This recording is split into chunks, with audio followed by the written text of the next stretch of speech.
नमस्कार। आज मैं आप लोगों को महाभारत काल की सबसे कम सुना जाने वाला वो किस्सा सुनाऊंगी जिसको बहुत ही कम सुना गया है। यह महाभारत का एक ऐसा किस्सा है जो बहुत ही महत्वपूर्ण है और यह किस्सा आज के युग से सीधे रूप से जुड़ा हुआ है, यानी कलयुग से जुड़ा हुआ है। तो इससे पहले, कथा सुनने से पहले, अगर आप चैनल पर नए हैं तो हमारे इस चैनल को सब्सक्राइब करें, हमारी इस वीडियो को लाइक करें, शेयर करें और कमेंट्स में जय माता दी लिखना न भूलें। माता रानी आपके सभी कष्टों को हर लें। इसी सद्भावना के साथ कथा सुनते। यह कथा राजा परीक्षित की मृत्यु और कलयुग की शुरुआत की कथा है। जब पांडवों को पता लगा कि श्री कृष्ण का कार्यकाल धरती पर संपन्न हो गया है और वह अपनी इस लीला को समाप्त करने वाले हैं, तो वो दुखी हो गए। इस दुख के कारण उन्होंने परीक्षित को हस्तिनापुर का राजपाट सौंप दिया और द्रौपदी के साथ हिमालय पर चले गए। अब आप जानना चाहेंगे कि परीक्षित कौन थे। परीक्षित अर्जुन के पुत्र अभिमन्यु के बेटे हैं और उनकी ही ये कथा है। राजा परीक्षित बड़े ही प्रतापी थे। वो हस्तिनापुर को बहुत अच्छे से देख रहे थे, उसका देख रेख कर रहे थे बहुत ही अच्छे से। पर परीक्षित और पांडवों के ऊपर एक समस्या थी जो भगवान श्री कृष्ण के कारण परिलक्षित नहीं हो पा रही थी, यानी जिसका पूरी तरह से प्रभाव नहीं हो रहा था। दरअसल पांडव और कौरवों के युद्ध के दौरान 9वें दिन ही तीसरे युग का अंत हो गया था और कलयुग में प्रवेश कर लिया था, जबकि भगवान कृष्ण के पृथ्वी पर रहने से कली अपना प्रभाव नहीं दिखा पा रहा था। परंतु प्रभु के जाते ही कली लोगों के मस्तिष्क पर राक्षसी प्रवृत्तियों को घोलने लगा। जल्द ही राजा परीक्षित तक यह समाचार पहुंच गया कि दैत्य कली उनके साम्राज्य में अपने दुष्प्रभावों को फैला रहा है। परीक्षित जल्द ही दैत्य की खोज में निकल गए, जिससे हस्तिनापुर को उसके प्रभाव से बचाया जा सके। राजा ने देखा कि एक बूढ़ा कमजोर व्यक्ति एक गाय और बैल को बेरहमी से पीट रहा है। बैल एक पांव पर खड़ा है और यह देखकर राजा परीक्षित समझ गए कि निश्चित ही यह बूढ़ा ही राक्षस है और बैल को आजाद करवाना ही पड़ेगा। दरअसल यह एक सांकेतिक रूप था जो दर्शाता था कि गाय धरती है और बैल धर्म है। कलयुग में उसके 4 स्तंभों अर्थात तप, सत्य, स्वच्छता एवं दया में से बस सत्य ही बचा है। सतयुग में तो धर्म के चारों पैर ठीक थे, त्रेता में 3, द्वापर में 2 और कलयुग में बस एक ही स्तंभ पर धर्म टिका था, वह भी धीरे धीरे क्षीण होता जा रहा था।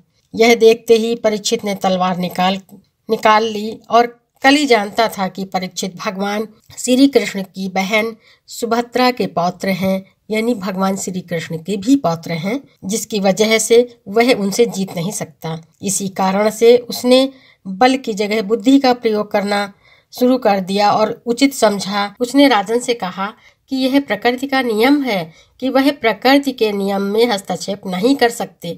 राजन बुद्धिमान थे, उन्हें लगा कि कली ठीक ही कह रहा है कि प्रकृति के नियमों में हस्तक्षेप नहीं कर सकते। पर उन्होंने कली से एक समझौता किया कि वह केवल उन्हीं स्थानों पर रहेगा जहां आसुरी प्रवृत्तियां निवास करती हैं। यह 4 स्थान थे: जुआघर, बूचड़खाने, वेश्यालय और मदिरालय। कली ने उनसे प्रार्थना की कि वह उसे एक स्थान में और रहने दें। इस पर उन्होंने कहा कि ठीक है, मैं तुम्हें सोने की वस्तु पर रहने की अनुमति देता हूँ।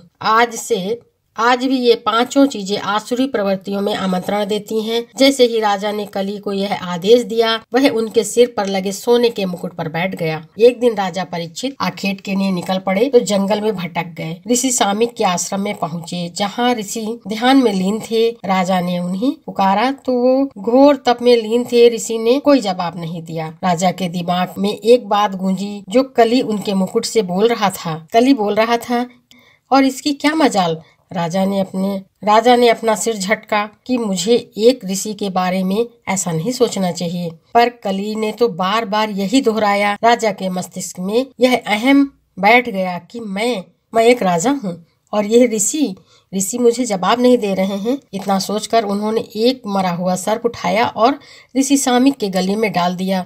क्योंकि ऋषि सामिक ध्यान में थे, उन्हें इस बात से कोई फर्क नहीं पड़ा। परंतु शाम तक जब उनके पुत्र ऋषि श्रृंगन आश्रम लौटे तो उन्हें पिता का यह अपमान बहुत बुरा लगा। उन्होंने सर्प को गले से निकालकर फेंका और ध्यान से पता किया कि ऐसा किसने किया है। जब उन्हें यह पता लगा कि यह राजा का काम है तो उन्होंने कहा कि हमें इस मूर्ख राजा की आवश्यकता नहीं। आज के 7वें दिन से इसी सर्प के डसने से इस राजा की मृत्यु हो जाएगी। ऐसा मेरा श्राप है। राजा परीक्षित को यह ज्ञात हो गया कि आज के 7वें दिन मेरी मृत्यु ही हो जाएगी, तो उन्होंने अपना राजपाट अपने पुत्र जन्मेजय को दे दिया और स्वयं सुख जी महाराज के मुखारबिंद से श्रीमद् भागवत गीता महापुराण का श्रवण करने लगे। इससे हुआ यह कि उनके हृदय में जन्म मृत्यु का भय समाप्त हो गया। 7वें दिन श्राप के अनुसार तक्षक नाग, जो सर्पों का राजा होता है, उसने माला के अंदर छिपकर परीक्षित के प्राण को हर लिया। जन्मेजय को तक्षक पर बड़ा क्रोध आया। उन्होंने ऋषि अगस्त्य की मदद से सर्प यज्ञ कराया। उस यज्ञ में सांप उड़ उड़ कर आते थे और यज्ञ में आहूत हो जाते थे। इसी यज्ञ के दौरान वैशंपायन जी ने महाराज के द्वारा पहली बार महाभारत की कथा का वाचन हुआ जो जन्मेजय ने सुना। इस तरह से राजा परीक्षित की कथा समाप्त होती है। बोलो राजा परीक्षित की जय। कमेंट्स बॉक्स में जय माता दी लिखना ना भूलें। माता रानी आपके सभी दुखों को हर लें। इसी सद्भावना के साथ जय श्री कृष्णा। राधे राधे।